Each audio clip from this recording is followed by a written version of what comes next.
प्रधानमंत्री नरेंद्र मोदी यहां से विदाई लेंगे। रक्षा मंत्री राजनाथ सिंह जो सबसे पहले उनका अभिवादन कर रहे थे, उनको अभिवादित करते हुए वहां से अब विदा करेंगे। हिमगिरी के उत्तुंग शिखर से जल निधि की लहरों से नभ से गूंजे अनुपम वाणी, ये मातृभूमि वंदन, ये जन्मभूमि वंदन, वंदे मातरम। आज वंदे मातरम की ही थीम पर गणतंत्र दिवस की इस परेड का आयोजन किया गया और प्रधानमंत्री नरेंद्र मोदी अपने चिर परिचित अंदाज में अभिवादन स्वीकार करते हुए दर्शक दीर्घा में बैठे उन तमाम लोगों से जो शायद इंतजार कर रहे हैं कि प्रधानमंत्री उनके नजदीक भी आएंगे, उनसे शायद वो आई कांटेक्ट बना पाएंगे और फिर वो ये तस्वीरें अपने कैमरों में कैद कर पाएंगे। और इस तरह से इस आयोजन का कर्तव्य पथ पर इस महाजुटान का अर्थ यही है कि आप किस देश में रहते हैं, उस देश की संस्कृति क्या है, उसकी ताकत क्या है, इस परिचय से और इस गौरव से अपने सीना को गर्व से चौड़ा करें और दुनिया के किसी भी कोने में आप जाएं तो इसी राष्ट्र का गुणगान करें, इसका गौरव गान करें। यही वंदे मातरम है। सुजलाम सुफलाम मलयज शीतलाम सस्य श्यामलाम मातरम वंदे मातरम। अभी उत्सुकता आप देखिए मीनाक्षी, जो दर्शक दीर्घा में बैठे हुए लोग हैं जो इस पल का इंतजार कर रहे थे कि प्रधानमंत्री अपने चिर परिचित अंदाज में हाथ हिलाकर अभिवादन स्वीकार करेंगे। जैसे ही प्रधानमंत्री ने चहलकदमी करनी शुरू की वैसे ही दर्शक दीर्घा में बैठा हुआ एक एक शख्स खड़ा हो गया, हाथों में मोबाइल ले लिया, कैमरा ऑन कर लिया, क्योंकि प्रधानमंत्री के साथ इन पलों को जो दर्शक दीर्घा में बैठा हुआ हर एक हिंदुस्तानी है वो कैद करना चाहता है। उसने देखा है प्रधानमंत्री का विजन क्या है,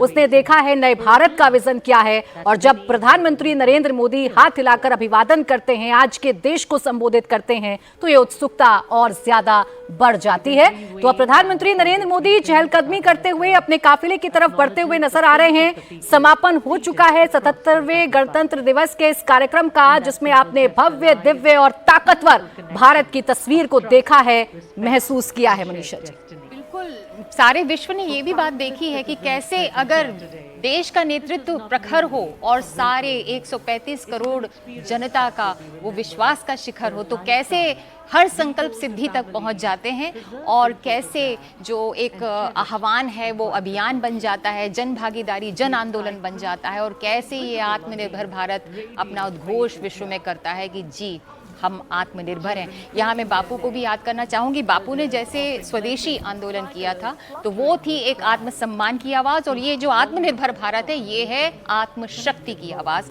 जो माननीय प्रधानमंत्री जी के नेतृत्व में बुलंद हो रही है। और वो आत्मशक्ति प्रदीप जी कैसे आती है? वो आत्मशक्ति तब आती है जब आप अपनी सीमाओं को तो सुरक्षित रखते ही हैं, लेकिन साथ साथ इस वक्त जब हम ग्लोबल विलेज की बात करते हैं कि ताकत किसके पास है, जो जितना अच्छा ट्रेड कर पा रहा है, जो इकोनॉमिक स्ट्रेंथ गेन कर पा रहा है, और भारत वो कर रहा है। आप देखिए, विकसित भारत का लक्ष्य तो हमने 2047 का रखा है, लेकिन तेजी से बढ़ती हुई अर्थव्यवस्था में हम एक और पायदान ऊपर आ गए हैं। हम चौथी अर्थव्यवस्था बन चुके हैं। भारत ऐसी जगह पर खड़ा हुआ है, जब स्पेन का डेलीगेशन भारत आता है तो ये कहता है कि इस उथल पुथल वाले वैश्विक वातावरण में भारत सबसे बड़ा विश्वसनीय पार्टनर बन सकता है। जो उर्सुला अभी थोड़ी देर पहले इन तस्वीरों में भी हमने देखा, जब वो ये कहती है in the fractured world we can show a vision that there is another way. आप वो एक नई राह प्रशस्त करते हैं, वो भारत वो नई राह प्रशस्त कर रहा है। ये विश्वास है, भारत का भी आत्मविश्वास है। देखिए, जब आपके सामने कई तरह की चुनौतियां होती हैं विश्व में भी, और उस वक्त आपके देश की तरफ कोई देख रहा हो इस उम्मीद से कि ये हमें राह दिखाएगा, तो वो उस देश के लिए बहुत बड़ी उपलब्धि होती है। और भारत इस वक्त सबकी उम्मीदों पर खरा उतर रहा है और हर देश ये सोच रहा है कि अब भारत का अगला कदम क्या होगा। हमने कई बार बात की शांति की। शांति की बात वही कर सकता है जो मजबूत हो, जो वार सह सकता हो और आक्रमण कर सकता हो जी। तो भारत ने अपने आप को आत्मरक्षा के पॉइंट ऑफ व्यू से अगर हम देखें तो बहुत मजबूत कर लिया है। रक्षा क्षेत्र में अब हम वो स्थान रखते हैं कि दुनिया अब हमसे ये उम्मीद करती है कि हम उन्हें भी कुछ आयुध वो सप्लाई करें।